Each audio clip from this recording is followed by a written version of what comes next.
So here we are at the Seip Earthworks unit, National Park, Hopewell Culture National Park.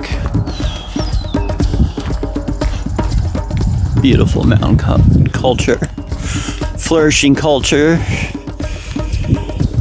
And Mordecai Hopewell's Ohio farm archaeologists excavated Indian mounds in 1891, found copper ornaments, stone tools, effigy pipes, obsidian spear points, ornamented bear teeth, shark teeth, intricately carved bones, mica cutouts, and much more. From this astounding find, archaeologists later defined an American Indian culture they named the Hopewell that lived 2,000 to 1,600 years ago.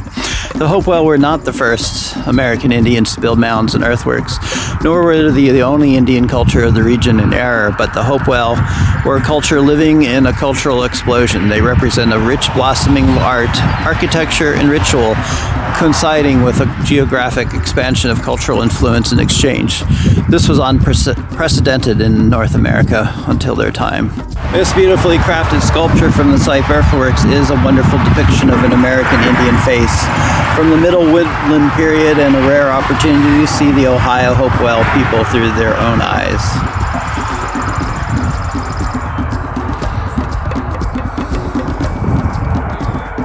The Hopewell culture used materials obtained from the Gulf of Mexico to Canada and from the Atlantic to the Rocky Mountains.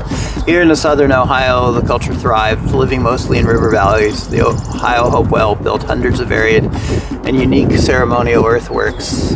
They were skilled artists who worked with many exotic materials.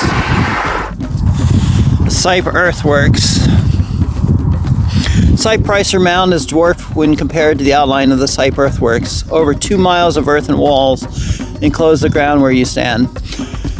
You are near the center of the geometric earthwork within the large irregular circles. The square earthwork is about 1,000 feet to your left, and the small circle is 1,000 feet to your right. The trail leading straight ahead takes you to Paint Creek. Circles and squares. Seip Earthworks strikingly resembles 4 other nearby Hopewell earthworks, each combined with a smaller and larger circle within a square. The fact that each square is 27 acres in size for each earthworks means the Hopewell possess some common unit of measurements.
The anatomy of a mound.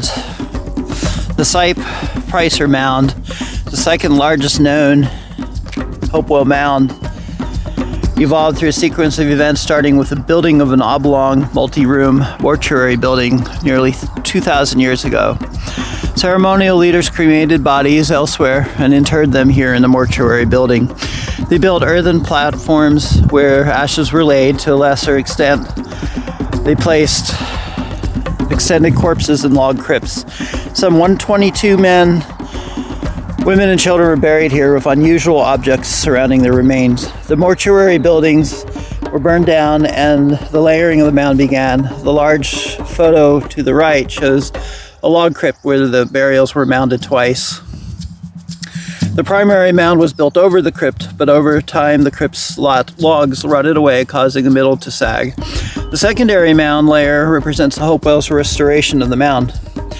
Archaeologist Henry Chetron excavated Seip Pricer Mound between 1926 and 1928. He found several large effigy pipes, including one of a dog eating a human head. There were thousands of pearls, implements, and ornaments of copper, mica, tortoiseshell, and silver were found in a profusion. Ohio's protector. No part of our country is so rich in prehistoric remains as Ohio.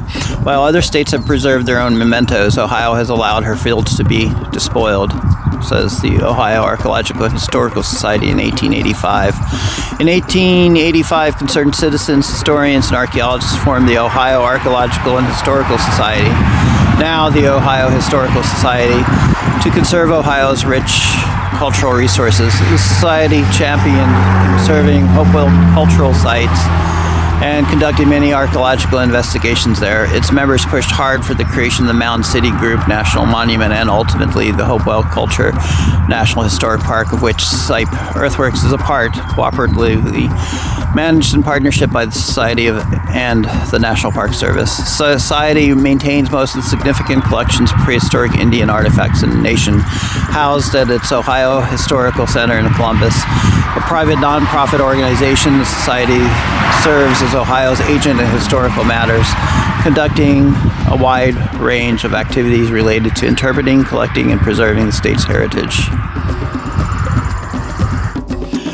Ancient artists. Our view of the Hopewell's world is often focused on the dead because man uncovered artifacts from burial mounds. But here are, at these four subtle plots, is rare archaeological evidence of Hopewell living. Archaeologists found post-hole patterns of buildings here, not mortuary buildings like the workshops.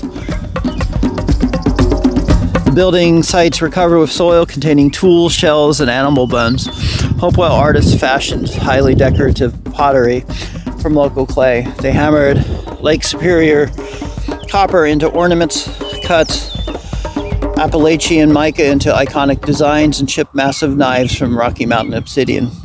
These prized objects were likely used in funerals, feasts, and religious observances. The sophisticated art brought distinction to the Hopewell's world and meaning to their lives. Hopewell artists help us, some 2,000 years later, visualize their world. In their art, we're able to see their style of dress and animals they hunted, the tools they toiled with, and the symbols they used in worship.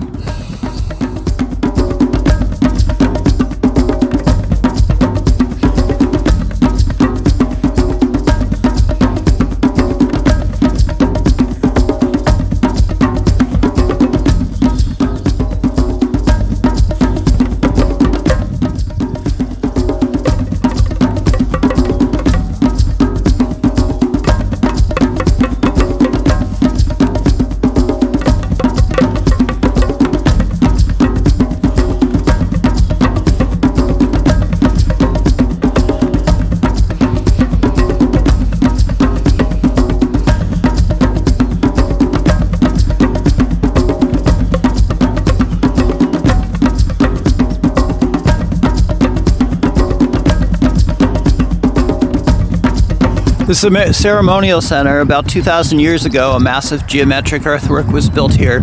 Composed of a square and two circles, the earthwork served as a ceremonial center. One centrally located mound, excavated and reconstructed in the early 20th century, is still visible today. The mound stands as a monument to ancient Hopewell buried here. But this place was not just about the dead, it was also about the living. Hopewell people gathered in this 121-acre earthwork enclosure to exchange goods, conduct funerals, and take part in religious celebrations. Buildings stood nearby. Inside, craftsmen likely fashioned ornaments and tools from exotic materials for use in the rituals performed here. Hopewell men, women, and children likely worked side by side, building the earthworks that stood here so long ago.